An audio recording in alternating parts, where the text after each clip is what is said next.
Welcome to new TV Telugu. Bag పట్టుకుని మార్కెట్కు వెళ్తున్నారా? వీకెండ్లో షాప్కు వెళ్ళి చికెన్ తీసుకురావాలనుకుంటున్నారా?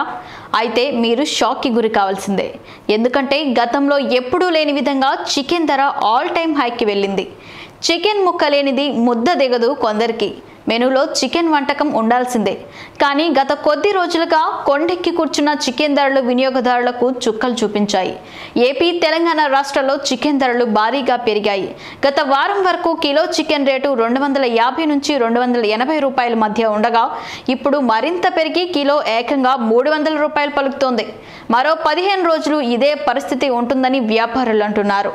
మండుతున్న ఎండలు, వాతావరణంలో మార్పు కారణంగా కోళ్ల ఉత్పత్తి బాగా తగ్గిపోయిందని, జూన్ వరకు ఇదే పరిస్థితి ఉంటుందని అంటున్నారు.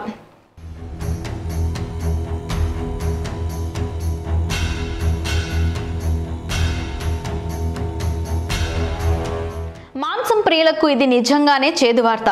ఎందుకంటే చికెన్ ధరలు అమాంతం పెరిగిపోయాయి. ఉత్పత్తి తగ్గిపోవడం, కొనుగోలు పెరగడం ధరల పెరుగుదలకు కారణమైంది. ఏకంగా 300 రూపాయలు దాటింది. కడుపు నిండా చికెన్ తినాలంటే జేబు కాస్త ఖాళీ చేసుకోవాల్సిన పరిస్థితి వచ్చేసింది.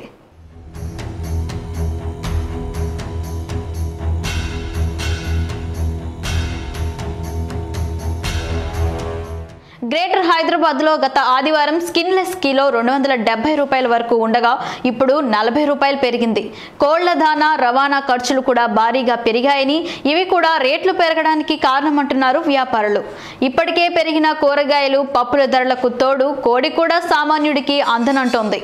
మొన్నటి వరకు వారం రోజులకు ఒకసారి తినాలనుకునే వాళ్ళు ఇప్పుడు ఆలోచించి మరీ తీసుకుంటున్నారు.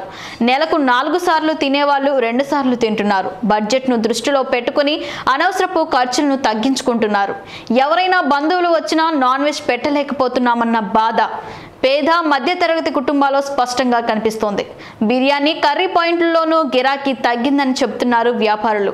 ఒకప్పుడు రోజు 20 కిలోల వరకు అమ్మే వ్యాపారులు ఇప్పుడు 10 కిలోలతో సరిపెట్టాల్సి వస్తుందని చెబుతున్నారు. చికెన్ రేట్ల పెరుగుదలతో రిటైల్ వ్యాపారులు కూడా ఢీలా పడిపోతున్నారు. ఒకప్పుడున్నంత గిరాకీ ఇప్పుడు లేదని ఆందోళన వ్యక్తం చేస్తున్నారు.